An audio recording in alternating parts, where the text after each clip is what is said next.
Bayangin, lo udah siap-siap nonton tim kesayangan main di Stadion Megah Olimpico, Roma. Lo datang pakai jersey, bawa scarf, siap teriak 90 menit. Yang lo dapet malah drama absurd 3 penalti gagal. Sumpah, ini bukan bola, ini telenovela Meksiko.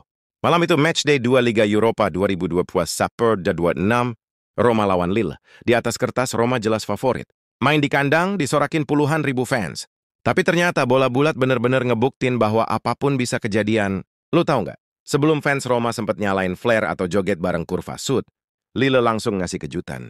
Arnar Haraldsson, pemain muda Islandia, cuma butuh beberapa menit buat bikin Olimpico terdiam. Gol cepet yang kelihatan simple tapi nyakitin. Kayak ditusuk mantan pas lagi happy-happy.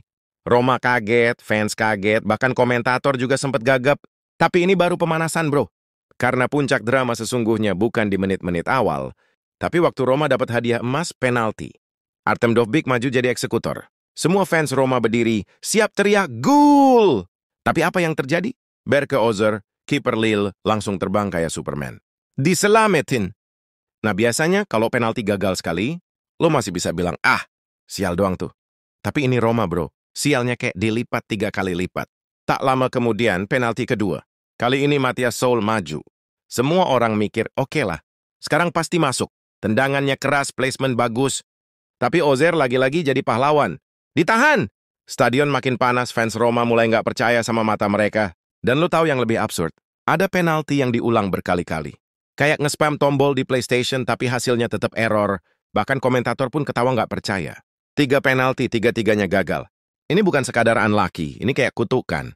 Fans Lille sampai nyanyi-nyanyi di tribun tamu. Roma, give us more penalty. Sekarang coba lo bayangin posisi Ozer. Dia jadi kiper cadangan yang jarang diliput. Malam itu langsung jadi headline di seluruh Eropa. Tangannya kayak dilem super glue, bola nempel terus. Kalau ada award man of the match, jelas dia yang menang mutlak. Bahkan fans netral di medsos rame-rame bilang, Ozer jadi dewa malam ini. Dan lucunya, abis laga selesai, selebrasi Lille itu lebay abis. Tapi ya wajar sih. Di lapangan mereka joget, di ruang ganti mereka basah-basahan, di X mereka upload konten kayak abis juara Liga Eropa.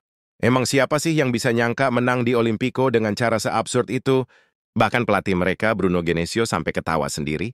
Katanya, seumur hidup dia baru kali ini lihat tim lawan gagal 3 penalti dalam satu match. Genesio juga jujur ngaku timnya nggak terlalu dominan, tapi mentalitas mereka luar biasa.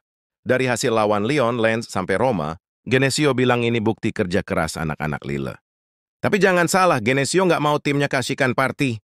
Dia bilang, oke lah kita nikmatin kemenangan ini beberapa jam, tapi minggu ada PSG nunggu. Wajar. Lawan PSG tuh ibarat ujian nasional, salah dikit langsung kebobolan 5. Jadi Genesio coba ngejaga keseimbangan. Euforia boleh, tapi fokus tetap nomor 1. Aits, jangan lupa. Ada nama yang bikin orang Indonesia ikutan bangga, Calvin Verdonk. Bek timnas Indonesia itu jadi starter di laga ini.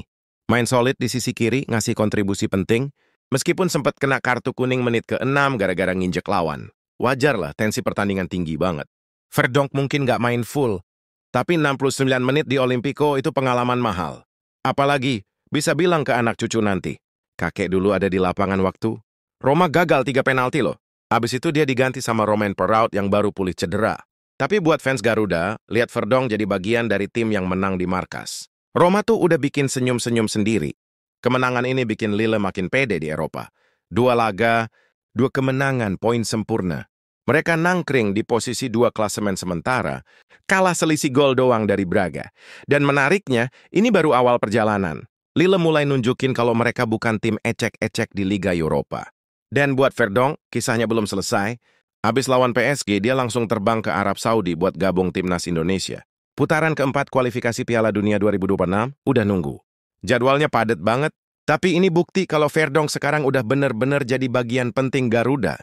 Dari Olimpico ke Ligue 1 terus ke Asia, dunia bola emang muter cepet, bro. Kalau lo fans Roma, gua ngerti pasti sakit hati.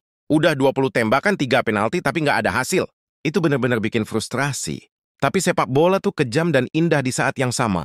Kadang lo main bagus tapi kalah, kadang lo dibully sepanjang laga, tapi bisa nyolong 1 gol dan pulang dengan 3 poin. Malam itu Roma dapat bagian kejamnya, Lille dapat bagian indahnya. Jadi, apa tuh yang bakal orang inget dari pertandingan ini? Bukan gol Haraldsson, bukan kartu kuning Verdonk, bukan juga dominasi Roma. Tapi satu kalimat simple, AS Roma gagal 3 penalti di kandang sendiri. Dan percaya deh, ini bakal jadi cerita legendaris Liga Eropa. Kayak momen yang bakal diputer ulang bertahun-tahun kemudian di highlight. Unbelievable football moments.